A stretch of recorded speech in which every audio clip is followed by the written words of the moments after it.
Antes de começar a apresentar as notícias de hoje, a gente vai fazer uma pausa, porque é muita informação, todo dia, o tempo todo, sobre o coronavírus, sobre o desafio que o coronavírus impõe ao mundo todo. Então, você já ouviu as manchetes de hoje, já sabe quais são os destaques, e a gente vai fazer essa pausa primeiro para dizer simplesmente o que a gente fica repetindo um para o outro aqui também. Calma. Não dá para começar o JN de hoje sem pedir calma. É isso. Assim como não dá para deixar de repetir que o mundo e o Brasil vivem sim uma crise que é grave, é muito grave. E para atravessar essa crise, as autoridades de saúde recomendam alguns cuidados especiais. E a gente precisa prestar atenção a todos esses cuidados, não é? Isso. Mas olha o porquê dessa pausa aqui no JN hoje. A gente também precisa respirar. A gente precisa entender que essa crise vai ter altos e baixos, vai exigir sacrifícios, mas no fim, o Brasil e o mundo vão superar. Apesar da aflição, apesar da dor que muitas famílias estão enfrentando e outras ainda vão enfrentar, a gente vai superar esse momento junto.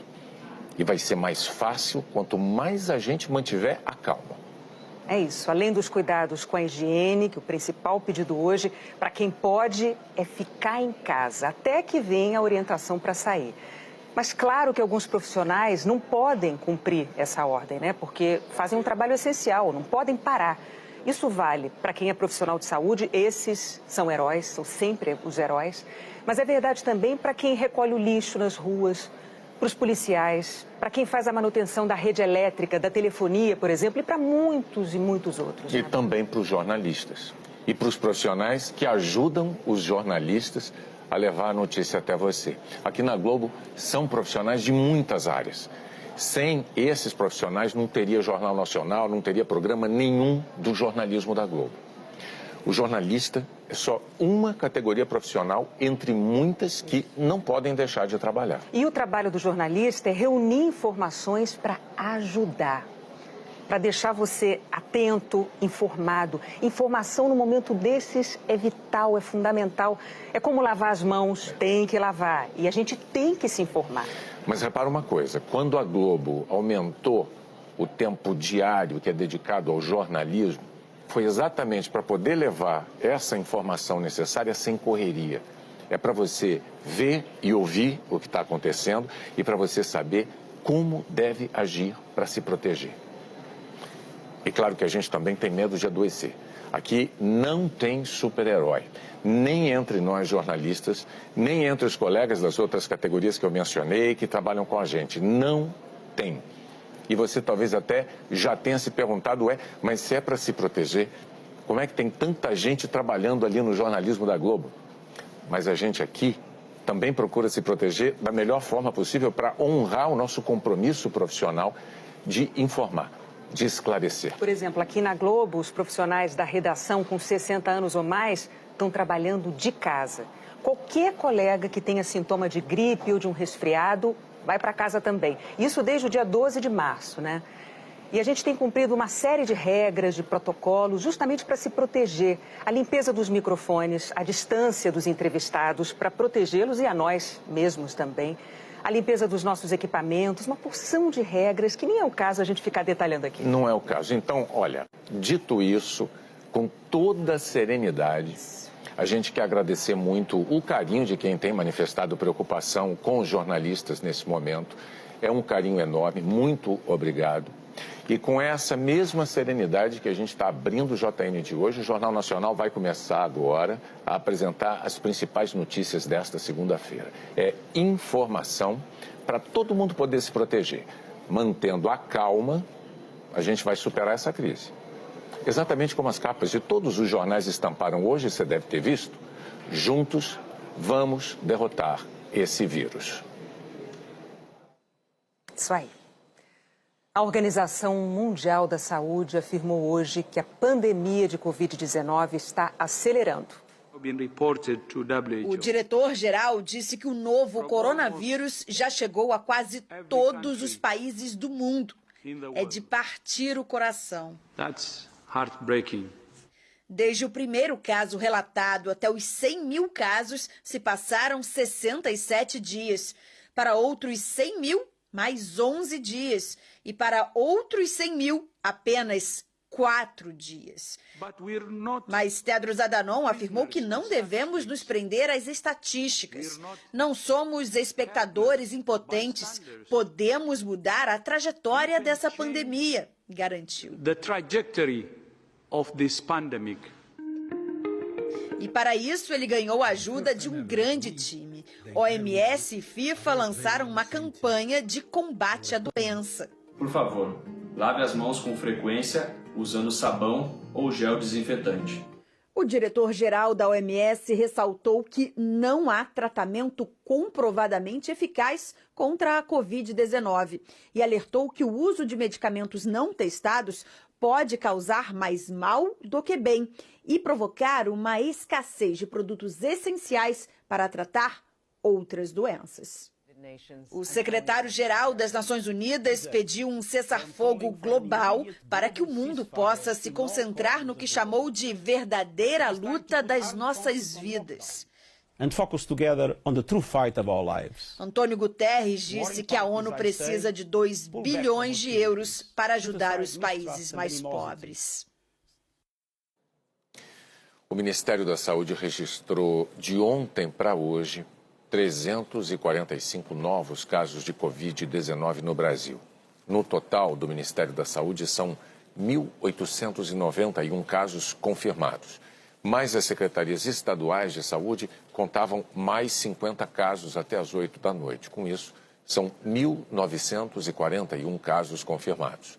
O número de mortes confirmadas pelo governo subiu para 34.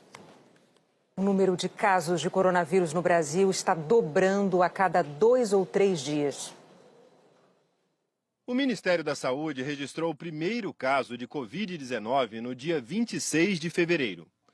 No dia 6 de março, eram 13 casos confirmados. No dia 8, 25. 3 dias depois, em 11 de março, já eram 52. No dia 13, 98. No dia 15, eram 200. 3 dias depois, em 18 de março, 428 casos. Na sexta-feira passada, dia 20, 904 casos confirmados. E hoje, chegamos a 1.891. O Ministério da Saúde avalia que os próximos dias serão decisivos para frear a curva de aceleração da Covid-19 no Brasil. Os técnicos analisam diariamente o efeito das decisões tomadas até aqui e o governo não descarta a possibilidade de anunciar novas medidas. Uma delas é reforçar a prevenção. Depois de 2 reuniões do presidente Jair Bolsonaro com governadores do Norte e Nordeste, o ministro da Saúde, Luiz Henrique Mandetta, fez questão de destacar um gesto simples de prevenção. Está vendo como todo mundo é essencial em saúde nesses momentos?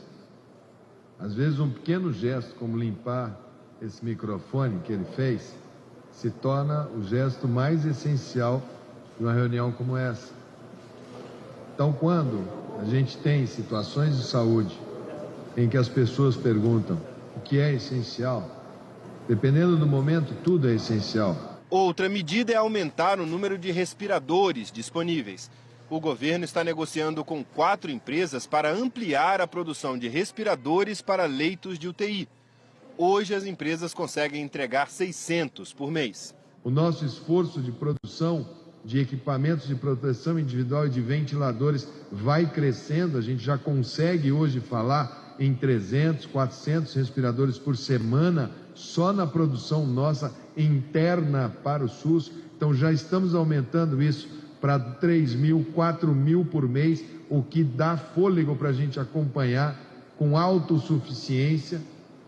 Já surgem outras alternativas de soluções que foram testadas na Itália, de um respirador você fazer a duplagem da saída e um respirador atender 2, que é possível com filtros, tem o pessoal cuidando disso. O ministro disse que é possível que, com a ajuda do setor privado e de cientistas, o Brasil desenvolva soluções próprias. Devemos padronizar soluções nossas, brasileiras, para enfrentamento da crise, temos criatividade, temos indústria, temos soluções, temos parcerias, temos iniciativa privada forte, temos universidades boas, temos cientistas bons, temos uma força de trabalho aguerrida. Entre as prioridades está testar um número maior de pessoas.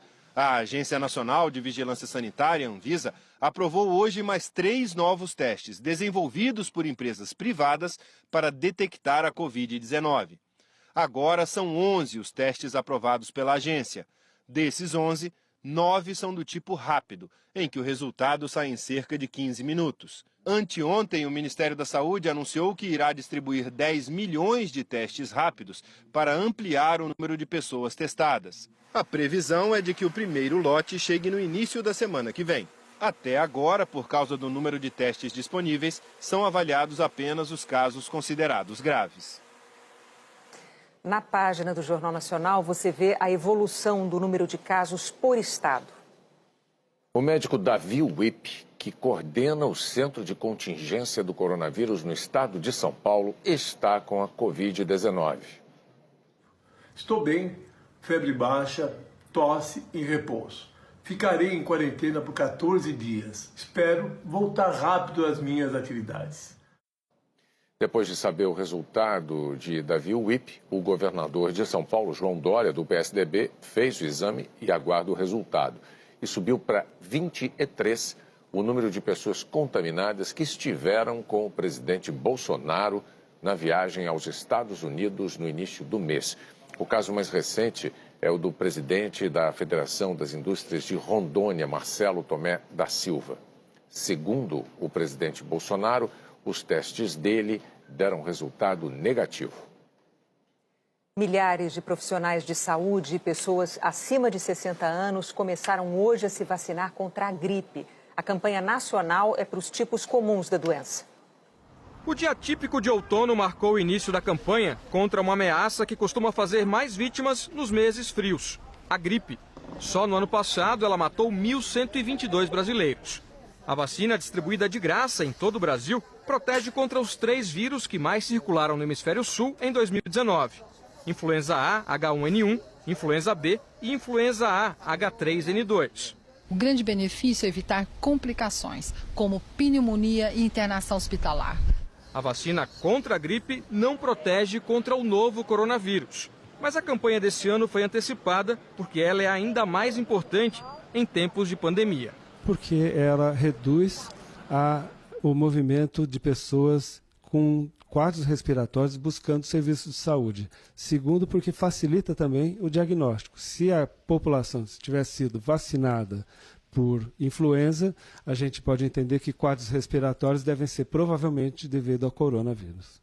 Nesta primeira etapa da vacinação, a prioridade é para quem tem mais de 60 anos ou trabalha na saúde. A partir de 16 de abril, professores, pessoas com doenças crônicas e profissionais de segurança também serão vacinados. Em 9 de maio, entram pessoas de 55 a 59 anos, crianças entre 6 meses e 6 anos, pessoas com deficiência e grávidas, entre outros grupos. A dúvida de muita gente é como tomar a vacina contra a gripe com segurança, no momento em que a recomendação é ficar em casa por causa do novo coronavírus. Nesse posto de São Paulo, a vacina está sendo aplicada ao ar livre. E aqui do lado de fora, para evitar a aglomeração, a calçada recebeu adesivos que delimitam a distância entre as pessoas que esperam na fila. Achei muito bom, entendeu? Porque lá onde eu trabalho, a gente também está mantendo a distância de todo mundo. Em Goiânia, seu João fez marcações no chão, por iniciativa própria. Se da minha parte, quem quiser usar, que use, tá bom? Mas em alguns locais de vacinação no Rio de Janeiro, muitos idosos se aglomeraram na fila, assim como em Águas Claras, no Distrito Federal. Olha aí o governo pedindo para não aglomerar. Aí na hora da vacina aglomera tudo do mesmo jeito. Adiantou muito ficar uma semana preso em casa. A recomendação dos especialistas é manter pelo menos 2 metros de distância entre as pessoas para evitar contaminação. Não conversar na fila e nem aproveitar a saída de casa para ir a outros lugares. É importante incentivar a vacinação em locais fora das unidades de saúde, como aconteceu em 450 escolas de São Paulo. Na região metropolitana de Aracaju, um carro de som reforçou a mensagem. A equipe da Secretaria de Saúde estará de casa em casa vacinando os idosos socorrenses. Em São Paulo e em várias cidades do país, a vacina também foi aplicada em quem passava de carro, numa espécie de drive-thru. Em Salvador, o ponto de encontro foi a Arena Fonte Nova. Em Curitiba, uma fila enorme se formou. Ótimo, tudo é mais rápido, não precisa ficar aglomerando, fazendo um monte de coisa. Em Brasília, a fila virou o quarteirão. Em Cuiabá e em 5 cidades de Goiás, faltou vacina. E a vacina? Acabou a vacina. O mesmo problema em 403 municípios do estado de São Paulo. Dona Josefina conseguiu tomar a dose e voltou para casa satisfeita. Aos 94 anos, é ela quem mais precisa se proteger. Mas a preocupação da bisavó é outra. É que eu tenho uma bisnetinha, né? E não posso passar doença para ela. Mariana, a bisavó, que eu te amo, filha. Pronto, tá dado o recado. O Ministério da Saúde disse que todos os estados estão abastecidos com a vacina e que dos 75 milhões de doses, 15 milhões estão sendo enviados aos poucos para os estados que são responsáveis pela distribuição aos municípios. No Rio de Janeiro, há 61 casos suspeitos de coronavírus em comunidades carentes e um confirmado na Cidade de Deus. Para conter a proliferação da doença, voluntários estão indo de porta em porta para oferecer ajuda. O primeiro caso confirmado de Covid-19 em comunidades do Rio de Janeiro foi registrado na Cidade de Deus. Há 61 casos suspeitos em 16 favelas da cidade. 19 deles na Cidade de Deus. O que preocupa autoridades e moradores, que começaram a se mobilizar. Para se prevenir, lavar bem as mãos com sabonete funciona. O objetivo é disseminar informações que ajudem a conter a Covid-19. Evite aperto de mãos, beijos e abraços. A única forma de reduzir o risco de infecção pelo coronavírus é a higiene pessoal e o distanciamento social. Então tem que lavar as mãos e fazer com água e sabão e fazer a higiene com álcool em gel quando é possível. Carros de som para todos os lados, cartazes, faixas e campanhas de doações. Aqui na Cidade de Deus estamos fazendo arrecadações de objetos de itens de higiene pessoal. Iniciativas que ajudam, mas não resolvem todos os problemas. A sociedade civil vem fazendo seu papel, tem procurado fazer seu papel desde que esse processo começou, mas é preciso que o poder público entre de uma maneira massiva e dê respostas. Em São Gonçalo, o Douglas, que você conheceu aqui no Jornal Nacional sexta-feira passada, recebeu doações nesta segunda-feira. A entrega é feita sem contato físico. As sacolas são higienizadas com álcool e os sabonetes deixados nos muros das casas de quem precisa. A gente está mantendo essa fila aí com mais ou menos 2 metros de distância um do outro e vamos higienizar a cesta que você vai pegar. Aqui na Rocinha, kits para higiene pessoal com sabão líquido e em barra estão sendo distribuídos em todas as casas da favela. E as residências onde vivem idosos estão sendo marcadas com esse cartaz. Isso para os mais jovens é ajudar os mais velhos. Na maior favela da cidade, onde moram mais de 100 mil pessoas, ruas estavam vazias. Tá quase todo mundo em casa. Não saio, né? Não vou na rua, não saio daqui pra fora, só em casa mesmo. Viu? Quem tá em casa? Todo mundo. Aos 76 anos, Dona Maria do Socorro se movimenta. Ocupa o tempo, criou uma rotina agitada. Ô, meu filho, tem tanta coisa pra gente fazer. Eu armo na máquina, costuro. Eu faço uma comida pra mim e pra minha filha, que ela trabalha. Pra ela levar pra casa dela, tudo eu faço. Tempos difíceis que o seu Reinaldo encara com serenidade. Vai atravessar essa na boa. Se Deus quiser, atravessei tantas na vida. Também no Rio, mesmo com as restrições à circulação de pessoas, o transporte público estava lotado nesta segunda-feira.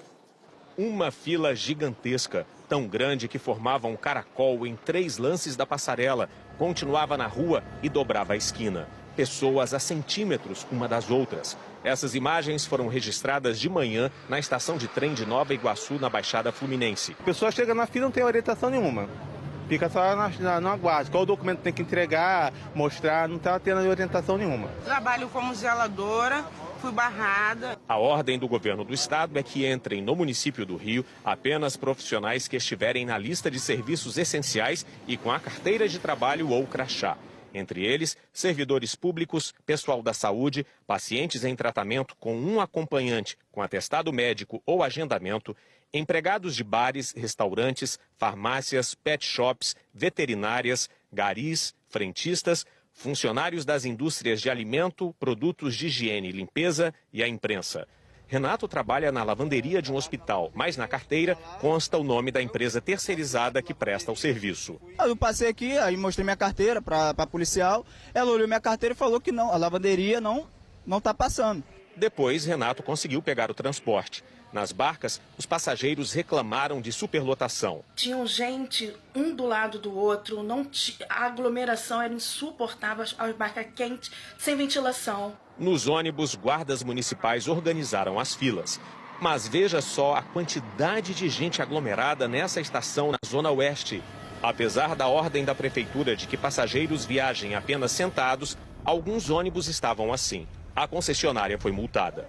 Eu estou na Central do Brasil, a principal estação de trens do Rio. Agora, fim do dia, pessoal voltando para casa, o saguão principal deveria estar lotado. Mas hoje, 261 mil pessoas deixaram de viajar nos trens. Uma redução de 70% em relação a uma segunda-feira normal. O secretário estadual de Transportes admitiu que houve problemas. Prometeu ajustes, mas disse que as medidas já surtiram efeito. Ele pediu paciência. Se o empregador puder permitir que o trabalhador chegue 15 minutos depois, 20 minutos depois, meia hora depois, ele vai inclusive chegar muito mais bem disposto, porque ele vai ficar muito menos tempo na fila. Nós tivemos uma redução média no metrô de 80% do número de passageiros em relação a uma segunda-feira normal. Na faixa de 75% nas barcas a menos, e de 70% nos ônibus dentro da região metropolitana. Amanhã o movimento deve ser ainda menor. A Prefeitura do Rio determinou o fechamento do comércio a partir desta terça-feira. Restaurantes abrem apenas para entrega. Padarias, farmácias, postos de gasolina, pets e supermercados continuam abertos. Amanhã é uma nova jornada, né? Agora a gente não sabe como é que vai ser amanhã, o que espera da gente. O secretário estadual de Transportes disse que até amanhã deve incluir novas categorias essenciais, como a de cuidadores de idosos. Para esses profissionais que muitas vezes nem têm carteira assinada, o patrão vai poder assinar um formulário para o empregado apresentar no acesso aos meios de transporte. O formulário vai estar disponível no site do governo do estado. No momento em que a informação segura pode ajudar a salvar vidas, é difícil acreditar. Mas tem gente que se dedica a gravar mentiras para espalhar em mensagens de áudio. São dois os inimigos. Um é o vírus, o outro as mensagens que se espalham feito ele. Uma delas é atribuída ao ministro da Saúde, Luiz Henrique Mandetta. Se a gente conseguir fazer um isolamento social importante nessa semana, a gente talvez consiga virar o jogo, tá bom? Espalhe isso para todo mundo que vocês tiverem.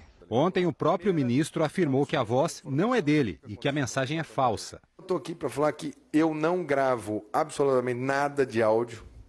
Nunca fiz, não sei nem como usa. Tudo que eu falar vai ser dito claramente, sempre à frente aqui das câmeras. Os doentios da fake news, eles gostam de se travestir da autoridade de alguém ou de uma pseudo-autoridade para poder espalhar notícias, enfim, causar comoções, passar trotes, assustar pessoas. Outra mensagem que andou circulando procurou espalhar medo sobre o número de casos de Covid-19 em São Paulo. Teve ontem uma reunião com o pessoal do Einstein do Sírio-Libanês e eles falaram que, por ordem do governo, eles estão escondendo a quantidade de infectados e a realidade dos fatos. No Albert Einstein, hoje, na UTI, em situação de vida e morte, tem mais ou menos 100 pessoas. Total de pacientes internados no Albert Einstein com coronavírus, aproximadamente 600 a 700 pessoas. Sírio-Libanês, a situação está o dobro. O G1, que tem o serviço de checagens Fato ou Fake, já esclareceu que a mensagem também é falsa. Outro áudio se espalhou no Paraná. A situação dentro do HU fugiu do controle, tá? Tem inúmeros infectados, ainda não foi divulgado, mas inclusive tem 3 crianças entubadas lá dentro. E nesse momento eles estão tendo que escolher a vida de quem eles vão salvar e quem eles vão deixar morrer, porque não tem mais condições de atender todo mundo. É mentira. A polícia descobriu quem gravou e obrigou a mulher a se retratar. Ela pode ser responsabilizada por contravenção penal, com pena que varia de 15 dias a 6 meses de prisão. Eu acabei misturando as informações, exagerando um pouco, menti a respeito das informações que eu tinha recebido de primeira mão, que estavam vindas de um aluno do meu esposo. Em Mato Grosso, outro caso de fake news foi parar na polícia. De ontem para hoje, 60 exames deram positivo por corona aqui no Laboratório Central com kit mandado pelo governo federal. Então começou, tá, gente? A Polícia Civil identificou uma médica que repassou a mensagem e informou que ela pode responder criminalmente. Essas notícias falsas só confundem tanta gente porque muitas pessoas passam adiante para a família, para os amigos. Os grandes fatos, as grandes descobertas dessa pandemia não vão chegar em mensagens anônimas pelo celular. No mundo todo, médicos, pesquisadores estão tentando entender melhor a doença, desenvolver remédios, vacina. Nós, jornalistas, que vivemos de apurar informações, estamos acompanhando e prontos para dar as notícias quando elas são verdadeiras. O diretor da Sociedade Brasileira de Infectologia lembra uma dica básica para a gente desconfiar dessas mensagens. Não existe receita milagrosa, não existe nada que trate o coronavírus, não existe comer alho com vinagre, não existe vitamina D, não existe soro da imunidade, isso tem que ficar muito claro. Acreditem nos médicos. Tudo por orientação médica. Não façam nada orientado por WhatsApp, por favor. O próprio Ministério da Saúde tem um canal para tirar dúvidas sobre mensagens falsas ou verdadeiras. Basta enviar o texto, imagem ou áudio por número 61 99289 4640. Este pesquisador da Universidade de São Paulo, especializado no monitoramento de redes sociais, explica que num momento de preocupação como agora, as pessoas ficam mais vulneráveis a essas mentiras. A gente sabe que isso está bem estabelecido nos estudos, que o compartilhamento, que a difusão de informações nas mídias sociais, ela está muito ligada a emoções fortes. Por medo, no caso de uma pandemia, né, as pessoas apertam muito rapidamente o botão de compartilhar sem pensar. E essa atitude impensada, irrefletida, é que faz com que a informação de baixa qualidade se difunda rapidamente. Nos Estados Unidos, uma brasileira lidera uma grande rede internacional de checagem de dados. A rede já desmentiu mais de 1.000 notícias falsas sobre o novo coronavírus. A desinformação mata e a desinformação também dá lugar para picaretagem. Então, por favor, gente, não compartilhar nada que vocês não tenham certeza absoluta de que vem de uma fonte correta e que contém dados mínimos como quem está mandando, de onde, quando foi gravado, quando foi escrito e que possui fontes reais de informação, como as autoridades médicas e locais e internacionais. A Prefeitura de São Paulo começou a montar um hospital de campanha com 200 leitos no estádio do Pacaembu. A previsão é que a estrutura comece a receber pacientes com coronavírus na terça-feira da semana que vem. Outros 1.800 leitos vão ser instalados no Anhembi. E o governo do Distrito Federal anunciou que o estádio Mané Garrincha, em Brasília, vai ter um centro de triagem e um hospital de campanha durante a pandemia. Brasileiros estão unindo tecnologia e solidariedade para ajudar profissionais de saúde a enfrentar mais um problema grave: a falta de equipamentos de proteção nos hospitais. É desta máquina que vem a produção para ajudar no combate ao coronavírus. A impressora 3D é capaz de recriar, de qualquer lugar, um equipamento fundamental para quem trabalha com a Covid-19, esse protetor de rosto. A impressora 3D faz os encaixes para a cabeça e as viseiras são feitas de plástico tipo PET, não o da garrafa, e cortadas numa máquina digital. No laboratório desta universidade, no Rio, 3 impressoras produzem sem parar. Mas elas não estão sozinhas. A preocupação em proteger quem trabalha com o coronavírus formou uma rede que juntou máquinas e pessoas de lugares diferentes. Médicos, engenheiros, professores, alunos de instituições públicas e privadas. Quem trabalha com impressão 3D quer participar dessa luta contra a epidemia.